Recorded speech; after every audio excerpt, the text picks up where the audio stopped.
En réalité, la plupart des gens ne manquent pas du tout de capacité. Ils ne manquent pas de capacité, ils savent, ils peuvent, ils ont le potentiel. Vous avez tous le potentiel, on a tous ce potentiel en nous.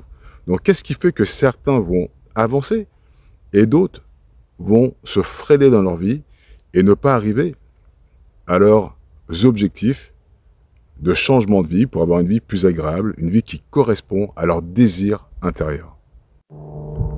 Moi qui ai vécu en Asie, au Mexique et dans beaucoup de pays, surtout l'Asie où j'ai fait beaucoup de stages, de formations, que ce soit dans les arts martiaux, que ce soit dans d'autres disciplines, la chose revient toujours. Notre problème à nous, c'est lui. Le grand coupable, c'est lui, le mental.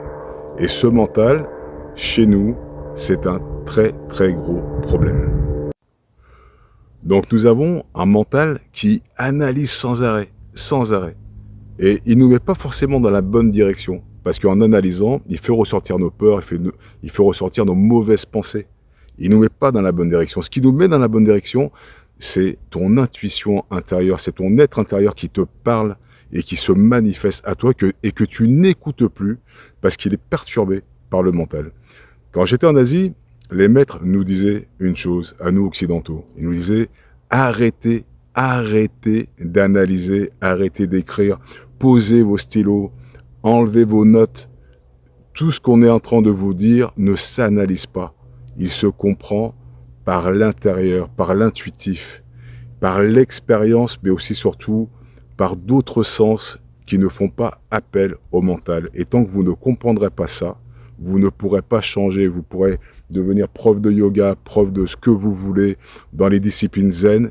Tant que vous êtes dans l'analyse, vous pouvez connaître des centaines de bouquins par cœur, répéter tout par cœur, ça restera purement intellectuel et théorique. Ça ne changera à rien à votre transformation intérieure qui ne se manifestera jamais.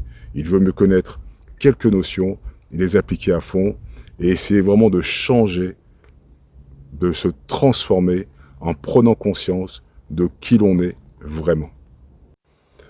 Tant que tu vas suivre ton mental, tant qu'il te dirige, tu ne vas pas pouvoir modifier quoi que ce soit dans ta vie.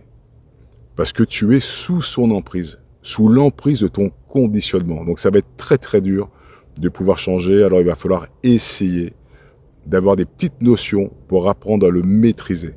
Maîtriser ses mauvaises pensées, ses émotions, se remettre en question chaque jour par rapport à notre façon d'agir, notre façon de penser et de ressentir les choses. Le jour où tu vas commencer à le maîtriser, tu vas pouvoir enfin aller sur ton véritable chemin. Tu vas pouvoir suivre ton intuition et changer ta vie. Le but, c'est pas d'anéantir le mental, c'est pas de le faire taire. On ne peut pas le faire taire. Il va se taire le jour où on partira de ce monde. Il va définitivement arrêter de nous perturber. Le but, c'est d'en faire là aussi un allié, d'être en cohérence entre son être intérieur et son mental, de suivre son intuition. Et à ce moment-là, tu pourras vraiment organiser ta vie et la changer de la manière où vraiment tu as souhaité à l'intérieur de toi de pouvoir enfin te réaliser dans ta vie.